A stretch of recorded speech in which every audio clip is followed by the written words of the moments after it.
5-footer for par. You read it straight, no break, just speed. You give it a clean roll, watch the line all the way, and the ball sits down right on the lip. Doesn't drop. You lean on your putter for a second, look up, look back down. Your buddy walks past, looks at the ball, looks at the cup, and goes, "That one's afraid of the dark, brother." Somebody in the cart laughs. You tap in for bogey, mark it down, walk to the next tee a little quieter than you wanted to. I came into golf through work and had to understand how golfers talk. I didn't need expensive lessons or endless rabbit holes online. I wanted clarity. So I built a free place to start at learngolfterms.com/start. Again, it's learngolfterms.com/start to access and download the free training.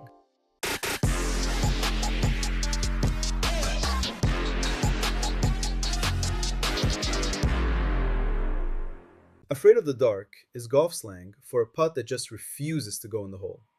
The dark is the cup, the hole, that little dark space the ball is supposed to disappear into.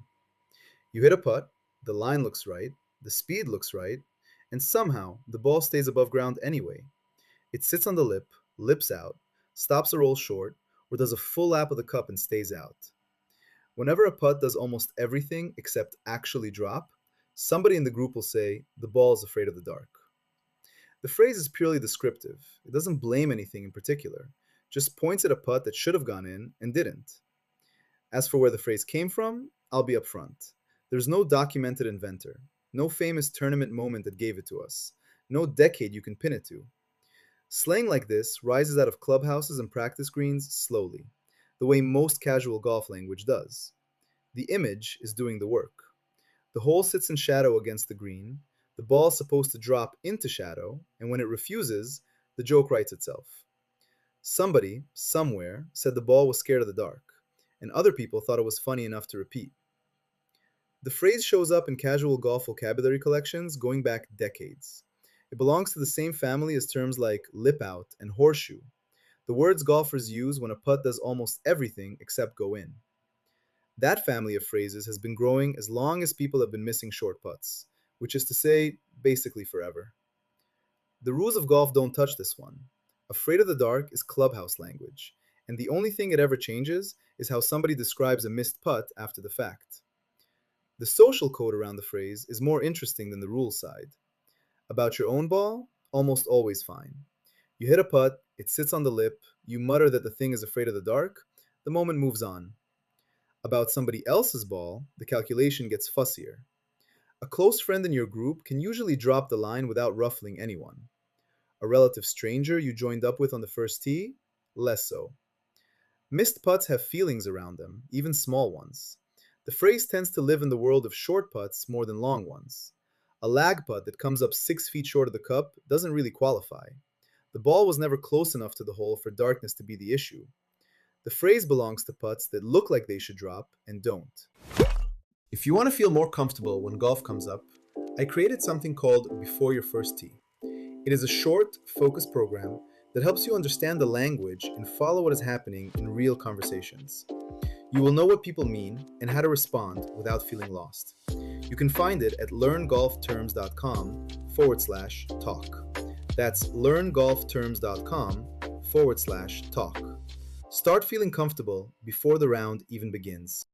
You'll mostly hear it on a casual weekend round. Somebody pulls a 4-footer, the ball sits on the edge, and the line lands easy.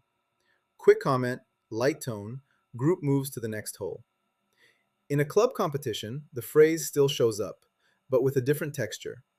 The miss matters more there, so the joke gets quieter, sometimes muttered to yourself walking off the green instead of said out loud. Charity scrambles are their own animal. The format is loose, beers tend to be involved, and a missed birdie putt off the lead player almost guarantees somebody in the cart says the ball was afraid of the dark. That's part of the social fabric of those events. Corporate days have a different register again. People are usually trying to be friendly without sliding into too much insider talk, and a soft phrase like afraid of the dark plays really well there. Most clients either know it or can figure it out, and it gives the group a little inside the game moment without anyone feeling left out of the joke. The feeling around the phrase is mostly affectionate.